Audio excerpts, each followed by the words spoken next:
নমস্কার, জয় কুকিং স্টুডিওতে সবাইকে স্বাগত। আজকে মাংসের সাথে ওল আর রুই মাছ রান্না করে দেখাবো। আশা করছি পুরো রেসিপিটা অবশ্যই দেখবেন। তো প্রথমে আমি এখানে কিছুটা মশলা তৈরি করে নেব। মশলার জন্য আমি এখানে 4টা শুকনো মরিচ নিয়েছি, হাফ চা চামচ পরিমাণ জিরা, হাফ চা চামচ পরিমাণ ধনিয়া, গরম মশলা নিয়েছি কিছু, আর নিয়েছি এখানে আদা এবং রসুন। এগুলোকে ব্লেন্ডারে ভালো করে ব্লেন্ড করে নিতে হবে। এই মশলাটা দিয়েই কিন্তু আজকের রান্নাটা হবে। তো মশলাটাকে আমি খুব ভালোভাবে ব্লেন্ড করে নেব।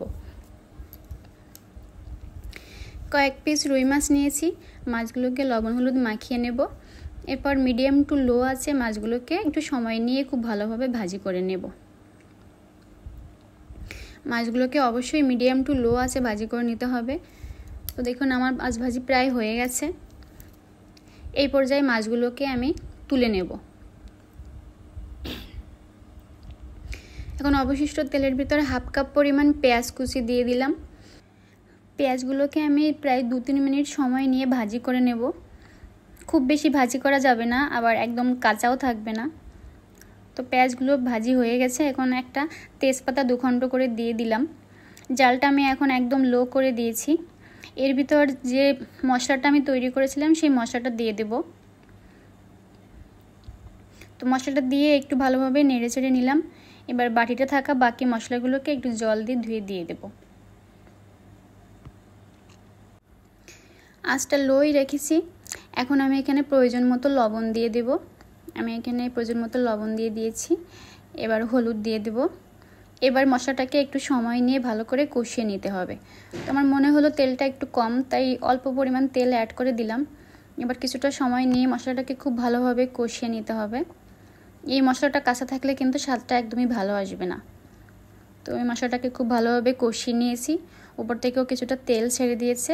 এখন কেটে রাখা ওলগুলো দিয়ে দেব। ওলগুলো দিয়ে একটু নেড়ে চেড়ে কিছুটা সময় নিয়ে কষিয়ে নিতে হবে। তো কষানোর জন্য আমি এখানে হাফ কাপ পরিমাণ জল দিয়ে দিলাম। এটাকে ঢেকে নিয়ে প্রায় 5-7 মিনিট সময় নিয়ে আমি এটাকে ভালোভাবে কষিয়ে নেব। তো দেখুন আমার কষানো প্রায় হয়ে গেছে। নিচের দিকটা হালকা একটু লেগে যাচ্ছিলো, জলটা একদমই শুকিয়ে গেছে। বারবার করে এখন নেড়ে চেড়ে দিতে হবে যেন আর লেগে না যায়। কতটা সিদ্ধ হয়েছে একটু দেখাবো। দেখুন প্রায় 50%-এর বেশি সিদ্ধ হয়ে গেছে। এখন প্রয়োজন মতো রান্নার জল দিয়ে দেব। তো যেহেতু খুব বেশি সিদ্ধ হতে টাইম লাগবে না, কারণ 50% সিদ্ধ হয়ে গেছে, তো জলটা একটু কম পরিমাণ দিলেও হবে। তো আমি প্রয়োজন মতো জল দিয়ে বেশ কিছুক্ষণ ধরে রান্না করে নিয়েছি। এবার দেখুন ওলটা কিন্তু 95% সিদ্ধ হয়ে গেছে। এখন ভাজি করে রাখা মাছগুলোকে দিয়ে দেব।